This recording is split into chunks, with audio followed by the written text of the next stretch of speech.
جی ناظرین السلام علیکم. اور آج جو ہے نا بہت زیادہ غصہ ہے، تکلیف ہے، اذیت ہے یہ ویلاگ ریکارڈ کرتے ہوئے.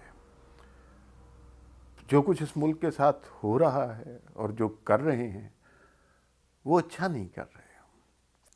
کل رات کو وہ آپ نے اکثر سنا ہوگا، بچپن میں کتابوں میں بھی پڑھا ہوگا کہ رات کے اندھیرے میں بزدل اور مکار دشمن نے پاکستانیوں پر حملہ کر دیا. کل بھی اسی طرح کی بات ہوئی.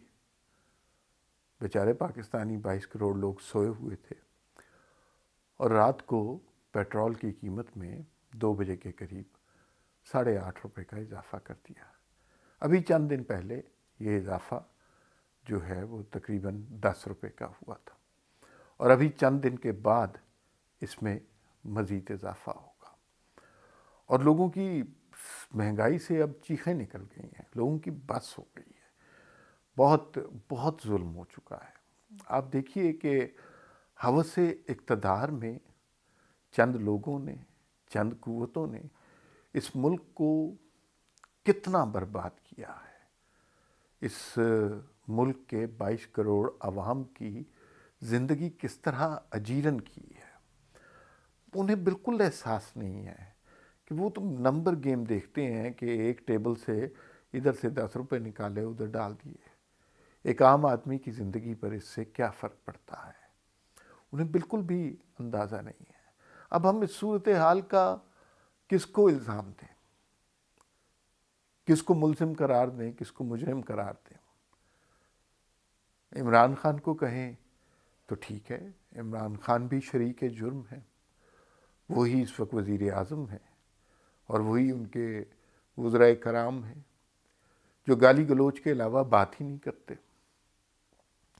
یا ان لوگوں کو الزام دیں جو عمران خان کو اس مقام تک پہنچانے میں کامیاب ہوئے ہیں اور وہ بڑے خوش تھے. آج سے 3 سال پہلے بڑے ٹویٹ کیا کرتے تھے. یا میڈیا کو الزام دیں کہ میڈیا 3 سال پہلے، 4 سال پہلے، 2014 میں، 2017 میں جو کچھ کر رہا تھا اب خاموش کیوں بیٹھا ہوا ہے. یا پھر عوام کو الزام دیں کہ آپ کے ساتھ اتنا ظلم ہو رہا ہے، آپ کے سامنے آپ کا ملک برباد ہو رہا ہے اور آپ ابھی تک وہیں بیٹھے ہوئے ہیں، احتجاج ہی نہیں کر رہے. چھوڑ دیں سیاسی جماعتوں کو ایک لمحے کے لیے. عوام کی بھی تو کوئی ذمہ داری بنتی ہے نا. اس شخص کی ذمہ داری بنتی ہے جو اس مہنگائی کی وجہ سے اپنی والدہ کے لیے دوائی نہیں خرید سکتا، یا اس مہنگائی کی وجہ سے جس نے اپنے بچوں کو اسکول سے اٹھا لیا ہے، یا جس نے اپنے موٹر سائیکل بھی بیچ دی ہے.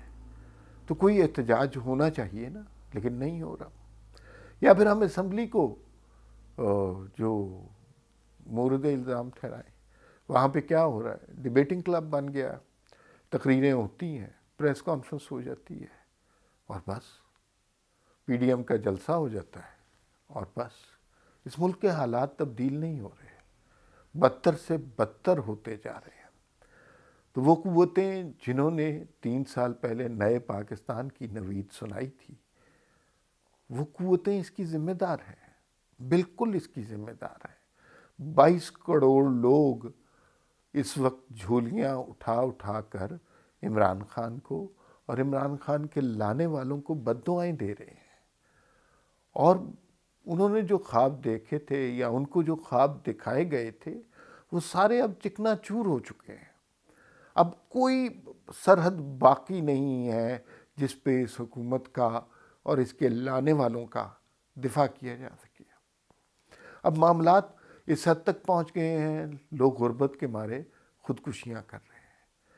جو برین ڈرین ہو رہا ہے، جو ذہین لوگ ہیں، جو اچھے اسٹوڈنٹس ہیں یا پی ایچ ڈی ڈاکٹرز ہیں یا پڑھے لکھے لوگ ہیں، وہ ہر طرح کوشش کر رہے ہیں کہ اس ملک سے باہر نکل جائیں، کسی اور ملک میں چلے جائیں، وہاں پہ اپنا کیریئر بنائیں.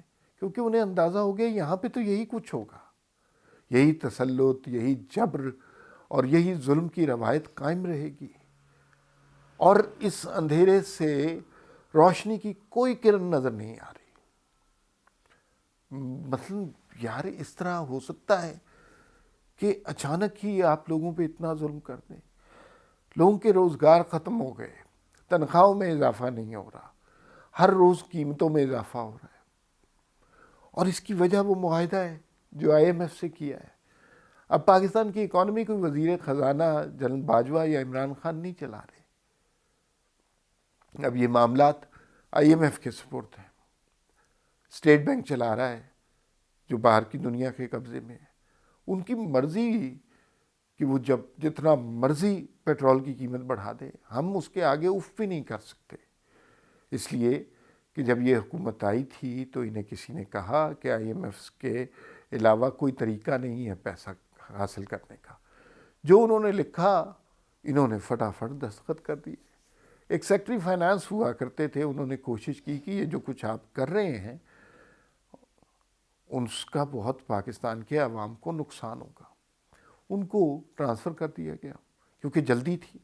منصوبہ بنایا تھا 10 سال, اس 10 سال منصوبے کو کامیاب کرنا تھا. اب کامیاب ہو گیا. جائیں کسی گلی میں پوچھیں اپنے ادارے کے بارے میں, جائیں کسی گلی میں اور پوچھیں کہ عمران خان کرپٹ ہے کہ نہیں ہے. جائیں کسی گلی میں اور پوچھیں کہ یہ جو کرپشن کا کہتے ہیں اس کے بارے میں لوگ کیا کہتے ہیں. لوگوں کو نفرت اور گھن آتی ہے اب وزراء کی ان باتوں سے. عمران خان کی تقریر سن کے لوگوں کو ابکائیاں آتی ہیں. لوگ اب بہت تنگ آ چکے ہیں. ان کی زندگیاں ان کے سامنے ختم ہو رہی ہیں, اور یہ بالکل سامنے کی باتیں ہیں. کوئی کل 500 سال پرانا ذکر نہیں ہے, یہ ہمارے سامنے یہ ہوا ہے.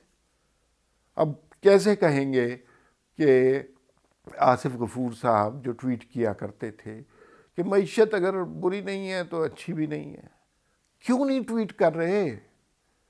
لوگ اب انہیں مورد الزام ٹھہراتے ہیں, شریک جرم سمجھتے ہیں, اور یہ صورتحال کسی کے لیے بھی اچھی نہیں ہے. اگر جو اقتدار میں ہے وہ سمجھ رہے ہیں کہ اس سے انہیں فائدہ ہو رہا ہے, تو کل کو لوگوں کے ہاتھ آپ کے گریبان پہ ہوں گے. اور چاہے وہ عمران خان ہو یا عمران خان کے لانے والے ہوں, بھوک سے بڑی قوت کوئی نہیں ہوتی, اور بھوک سے بڑا انتقام کوئی نہیں ہوتا. لوگ اب اس سٹیج پہ پہنچ گئے ہیں کہ خوف کی ساری سرحدیں عبور کر چکے ہیں. اب ظاہر ہے جس کے گھر میں کھانا نہیں ہے, آٹا نہیں ہے, اور جس نے موٹر سائیکل میں پیٹرول ڈلوانا ہے, تو وہ کس طرح کسی خوف کے زیر اثر رہے گا. اور دوسری جانب وہ لوگ ہیں جو اس وقت اقتدار میں ہیں, دونوں طرف سلیکٹر بھی سلیکٹڈ بھی, ان کے مسائل یہ ہیں ہی نہیں. وہ تو ایک نوٹیفیکیشن دے کے اگلے کام پہ لگ جاتے ہیں. ان کے مسائل کیا ہیں اس وقت کہ 2013 کے الیکشن میں دھاندلی کس طرح کی جائے, الیکٹرانک ووٹنگ مشین کو کس طرح امپلیمنٹ کیا جائے, چیئرمین نیب کون لگایا جائے, اور D G I S I کون بنے گا, کون سا کور کمانڈر کہاں پہ ہوگا, جنرل باجوہ کو ایکسٹینشن ملے گی یا نہیں ملے گی. کسی کو اس بات کا اندازہ نہیں ہے کہ پہلے ہم کہا کرتے تھے کہ جو دال روٹی ہے وہ کھا لیں. اب لوگ دال روٹی بھی نہیں کھا سکتے. دال کی قیمتیں آپ دیکھ لیں, اور اتنا بڑا کرپشن کا مافیا اس وقت ہمارے سروں پر مسلط ہے.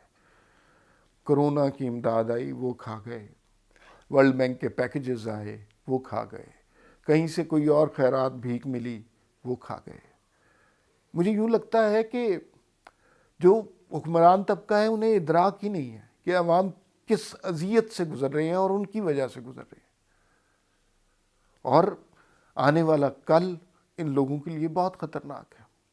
زیادہ تر تو ان میں سے نکل جائیں گے اور باہر کے ملکوں میں سکونت اختیار کر لیں گے, کوئی جزیرے شزیرے خرید لیں گے غریب لوگ.